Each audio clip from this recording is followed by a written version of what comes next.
प्यारे बच्चों, नमस्कार। अब हम आप लोगों को रघुवंशम द्वितीय सर्ग पढ़ाना प्रारंभ कर रहे हैं। इससे पहले हमने आप लोगों को रघुवंशम के रचयिता महाकवि कालिदास के जीवन वृत्त एवं उनकी कृतियों के बारे में थोड़ा सा बताया था, और इस सब की फ़ोटो कॉपी हमने पहले ही आप लोगों के पास भेज दिया है।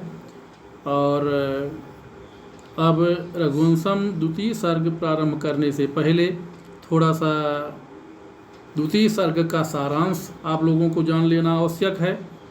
तो बच्चों, ऐसा होता है कि अयोध्या के राजा दिलीप और उनकी पत्नी सुदक्षिणा दोनों को काफ़ी उम्र बीत जाने के बाद भी कोई संतान नहीं प्राप्त होती है, संतान नहीं पैदा होती है।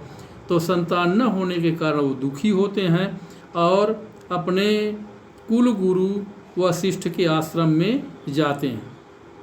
तो कुलगुरु वशिष्ठ के आश्रम में जाते हैं और उनसे कहते हैं, प्रार्थना करते हैं कि भगवान, जैसे आपके आश्रम में अगर कोई वृक्ष है वो न फूल देता है और न फल देता है, तो ऐसे वृक्ष से आपको क्या लाभ है? या आपके पास अगर कोई ऐसी गाय है जो न दूध देती है न बछड़ा पैदा करती है, तो ऐसी गाय से आपको क्या लाभ है?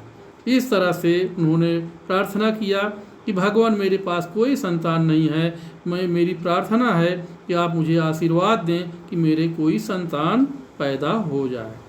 तो अब इसमें सारांश के बारे में देखिए।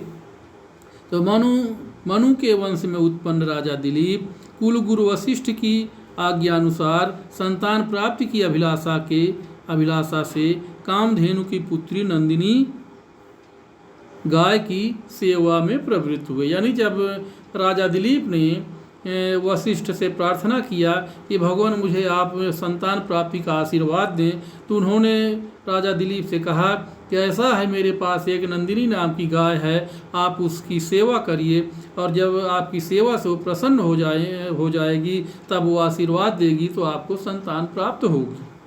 अब उसके बाद उस नंदिनी गाय की सेवा करने में वो लग गए।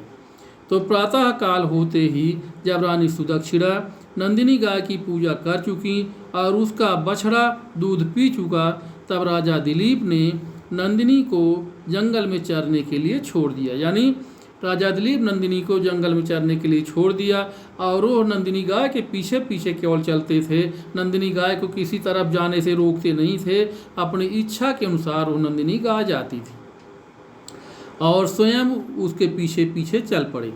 कुछ दूर तो रानी सुदक्षिणा एवं अनुचर साथ गए, पर बाद में राजा ने उन्हें लौटा दिया और स्वयं नंदिनी को स्वादिष्ट घास खिलाकर, उसको खुजलाकर, उस पर से मक्खियाँ उड़ाकर उसकी सेवा में लग गए।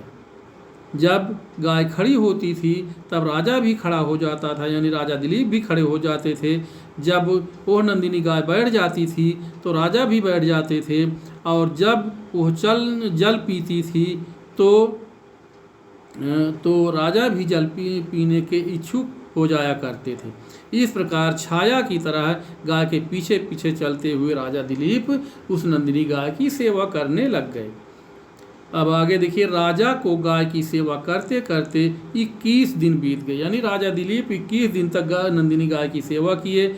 तब गाय ने राजा दिलीप की परीक्षा लेनी चाहिए कि देखूं ये केवल स्वार्थ भाव से मेरी सेवा करते हैं या सच्चे भाव से। ऐसा विचार करके वह 22वें दिन जंगल में चरते चरते हिमालय की एक गुफा में घुस गई। उसके घुसते ही उस पर एक सिंह टूट पड़ा। यानी जैसे ही नंदिनी हिमालय पर्वत की एक गुफा में घुसी, वैसे उसके ऊपर एक मायावी सिंह जो है वो टूट पड़ा। तो उस जो सिंह राजा नंदिनी के ऊपर आक्रमण किया, उसका नाम था कुंभोदर नाम दिया गया इसमें। तो राजा ने उसकी जान बचाने के लिए ज्यों ही तरकस से बाण निकालना चाहा, त्यों ही उनकी उंगलियां बाणों में चिपक गई। यानी जैसे सिंह ने नंदिनी गाय के ऊपर आक्रमण किया तो राजा दिलीप जैसे ही देखे कि आक्रमण कर चुका है तो राजा दिलीप ने सोचा कि तरकस से बाण निकाल कर मैं इस सिंह की हत्या कर दूं। तो चूंकि वो मायावी शेर था, नंदिनी गाय ने परीक्षा लेना चाहिए थी, इसलिए राजा दिलीप की अंगुलियां जो थीं वो तरकस के बाण में चिपक गईं। तब सिंह ने मनुष्य की बोली में कहा, राजा, मैं कुंभोदर नाम का शंकर का सेवक हूँ। इस सामने वाले देवदारू के वृक्ष को पार्वती जी ने लगाकर बड़ा किया है। एक बार एक हाथी ने इसकी छाल रगड़ दी, इस पर पार्वती जी को बड़ा दुख हुआ। अतः शंकर जी ने मुझे इसकी रखवाली करने के लिए नियुक्त कर दिया और कहा कि जो भी जानवर यहाँ आवे उसे तुम मार कर खा जाओ, इसलिए तुम मुझे मारने की कोशिश मत करो, तुम्हारा प्रयत्न व्यर्थ हो जाएगा। यानी कुंभोदर ने कहा कि एक बार ऐसा था कि एक जंगली हाथी आया और ये देवदारू नाम का जो वृक्ष है इसको रगड़ दिया तो इसकी छाल निकल गई, जिससे पार्वती जी को बहुत बड़ा दुख हुआ। जैसे उनके पुत्र कार्तिकेय देवताओं के सेनापति थे, देवताओं की सेना के सेनापति थे और वो राक्षसों के साथ युद्ध में घायल हुए। तो उनको जिस प्रकार से कार्तिकेय घायल होने पर दुख हुआ था, उसी प्रकार से उस देवदारू नाम के वृक्ष की छाल निकलने पर दुख हुआ। इसलिए शंकर जी ने उसको सिंह के रूप दे करके वहाँ पर नियुक्त कर दिया और कहा कि जो भी यहाँ से आए तुम उसका भोजन करो और यहाँ पर इसकी रक्षा करो।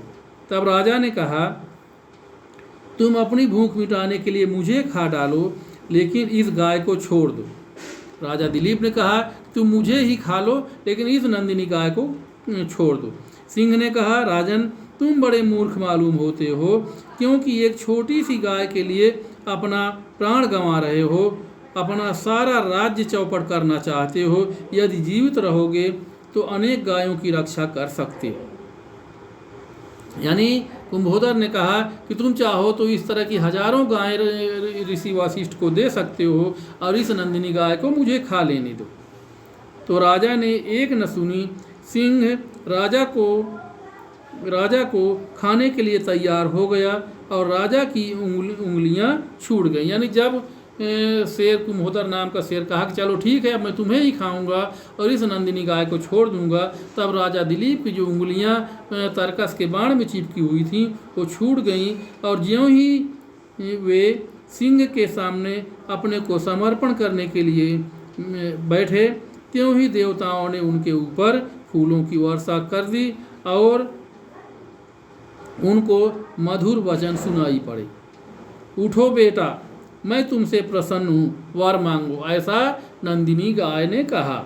यानी फिर उसके बाद राजा ने सिर उठाकर देखा तो सिंह गायब था।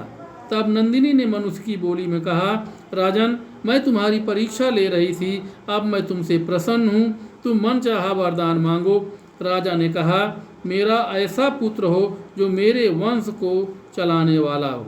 नंदिनी ने कहा, तुम्हारी मनोकामना पूरी होगी। राजा उसे लेकर आश्रम में चले गए।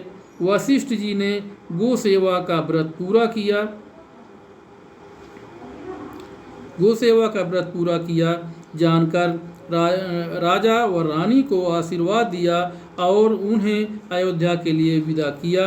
अयोध्या में आने पर रानी सुदक्षिणा गर्भवती हुई। यानी रानी सुदक्षिणा जब गर्भवती हुई तो उसी नंदिनी के आशीर्वाद स्वरूप रघु नाम का एक पुत्र बाद में उनके पैदा हुआ। तो इस प्रकार से बच्चों आज के लिए इतना ही। अब आगे का पाठ रघुवंशम महाकाव्य का श्लोक 1 नंबर श्लोक से अब आगे हम पढ़ाना शुरू करेंगे। आज के लिए इतना ही। धन्यवाद।